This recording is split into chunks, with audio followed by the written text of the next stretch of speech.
So I think this remarkable milestone underlines the future that the UK and Vietnam have to go on together, and it reflects the incredibly strong relationship that we have built over many years, but especially the last 15 years as strategic partners. And so the milestone really underpins that. And I think also seeing this moment between the UK and Vietnam just further strengthens the role that Vietnam plays when it comes to the UK's relationship with the Indo-Pacific. The UK and Vietnam are both committed partners to free, fair and open trade and the rules-based international trading system. Things we have committed to in our free trade agreements, our bilateral trade agreement, and our co-membership of the Comprehensive and Progressive Trans-Pacific Partnership Agreement. And us reaching this next level of diplomatic relations further strengthens that.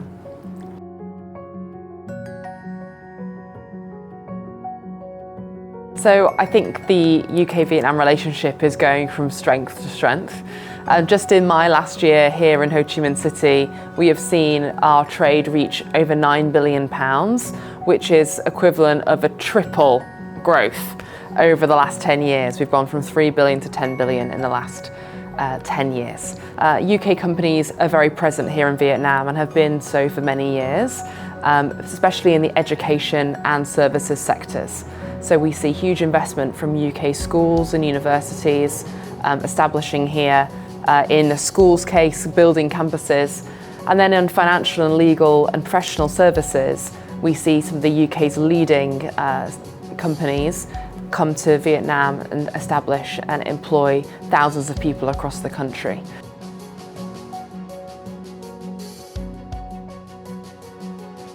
Vietnam is growing at an incredible rate. It's the fastest growing economy in Southeast Asia, and due to its young talent, its geostrategic location, I hope it will continue to be a home for investment, enabling Vietnam's economic growth.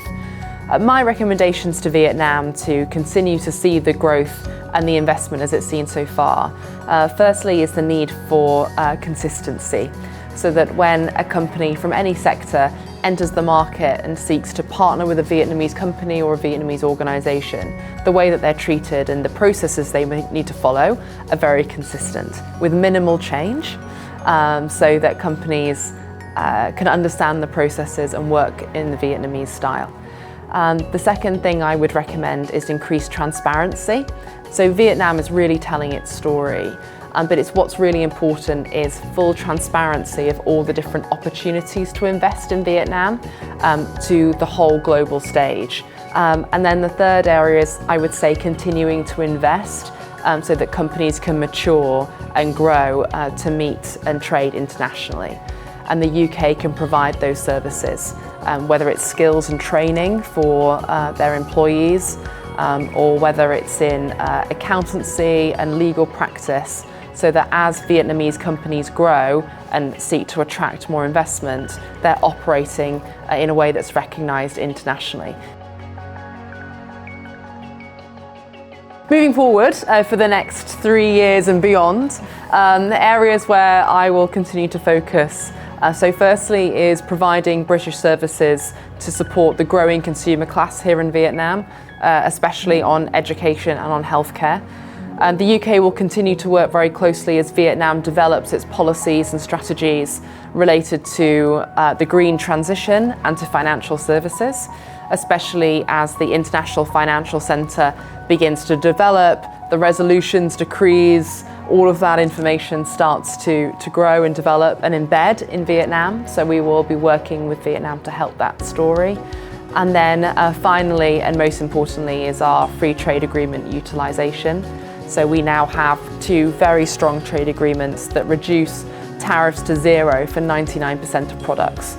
So continuing to help British companies use and understand that agreement, and Vietnamese companies too, as we see continued exports from Vietnam to the UK, and working with Vietnam to develop those FTAs so they reflect the modern trading architecture of 2025, 6 and beyond.